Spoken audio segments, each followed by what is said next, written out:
Next one we'll pull up here is the favorites going into the tournament. The Americans. Again, we'll go left wing, center, right wing. First line, which is I'm sure you'll talk about this plenty. Almost Wild, Gabe Perreault, James Haggins, Ryan Leonard.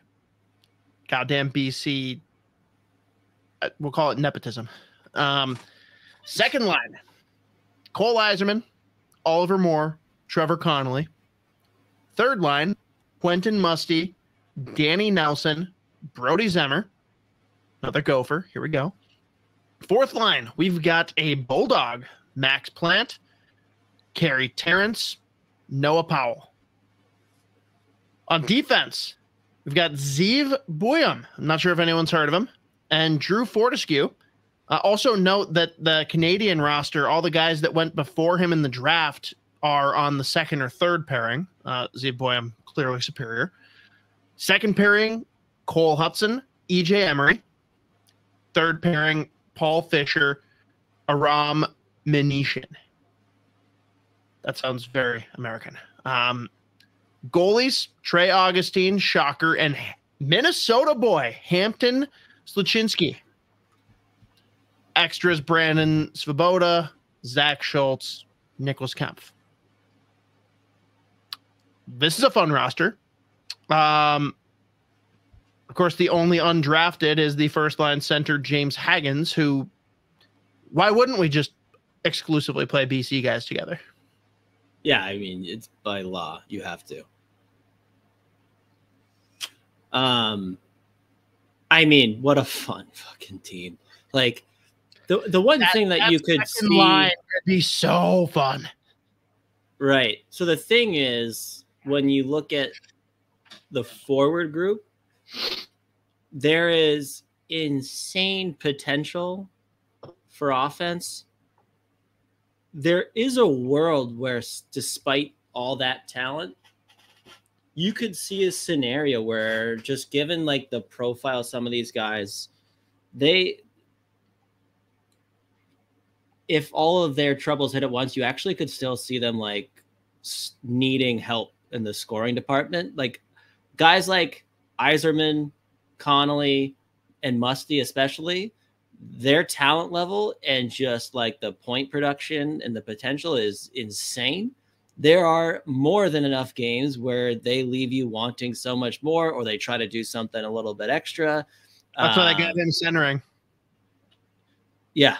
Well, then like Oliver Moore is just so fucking, and I was actually listening to Chris Peters talk earlier, and he's like, somehow Moore has gotten like bigger and faster. The faster thing is scary. I don't know how he did that, but he's managed to like add a level of speed where it's like, how the fuck did he do that? But he's just such a reliable player. And the big thing with him, if he is going to just somehow continue like to get faster, as long as those hands can keep up with the feet, like that is a player with just like terrifying upside. But probably a guy that you're still like wanting to like consistently put it all together. Game in, game out. I absolutely believe that he will, and he is going to be an incredible player this year in college hockey and in the NHL in the future.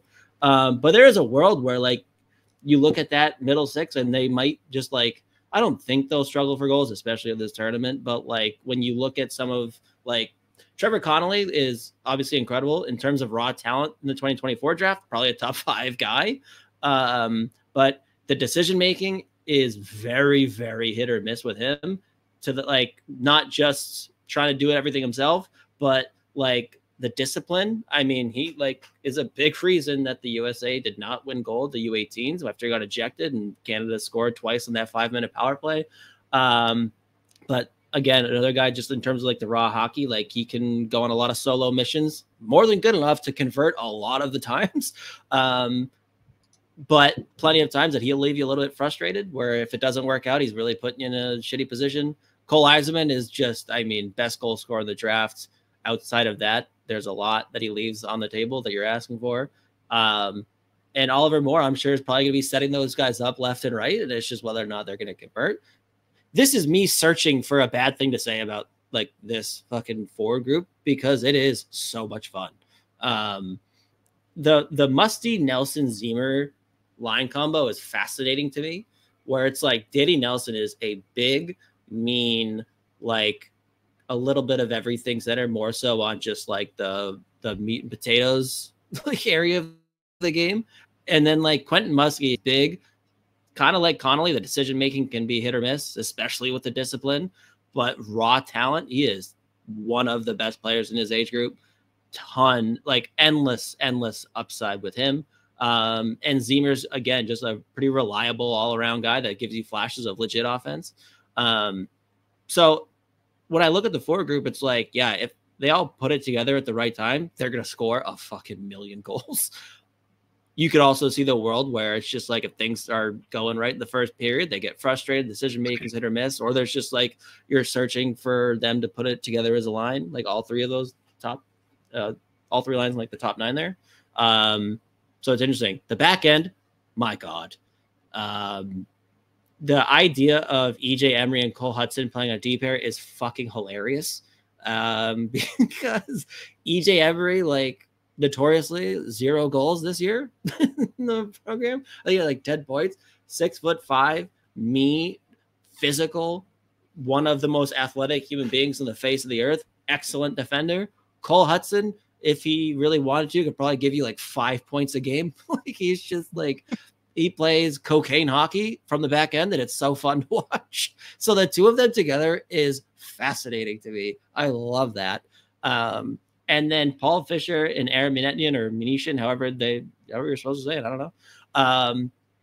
Just like no nonsense, not flashy whatsoever, but super fucking reliable. And can probably just give you a lot of the minutes that you don't want your top 4 D-men to play, despite the fact that EJ Emery absolutely could easily do the same thing. But then Zeev Buium is going to be playing probably 27 minutes a night. Like, he was unbelievable last year at the World Juniors as a draft eligible. Started like probably on their bottom pair and really elevated his role as the tournament went on. I think he finished the best plus minus. I mean, you can use plus minus as a stat for whatever you want. Like the fact that he, I think, was like plus 11 by the end of the tournament, and he led the tournament in that stat. I mean, again, this is a kid that's already pretty much done everything you could possibly ask a prospect to do at his age, and he's only going to get better, which is terrifying. So I would expect him to be one of their go-to guys, not just defensive-wise, but like also he's going to be able to chip in offensively. That's another like thing that you look at the back end too. It's like outside of Buium and Hudson, those are pretty much the only guys that you're going to like be depending on, like chipping in offensive in the back end. But when you look at the raw talent of those forwards, as long as like everything goes well, you shouldn't need to rely on them too much. But again, if you want to look at like areas of like, if you're trying to find some areas of concern when you look at the roster, it's like you could see a world where like somehow, despite all that talent, they could somehow be searching for goals. But I don't think that's going to happen. It's a fun group. Is the age cutoff for this being 20 before the tournament starts or being 20 before January 1st? That's a great question. I think it's January 1st. That's unfortunate for the young one. 3 days early. But I can't remember that. Help me out in taxes, so I'm still taking it. Big win. All right. Team USA. There we have it.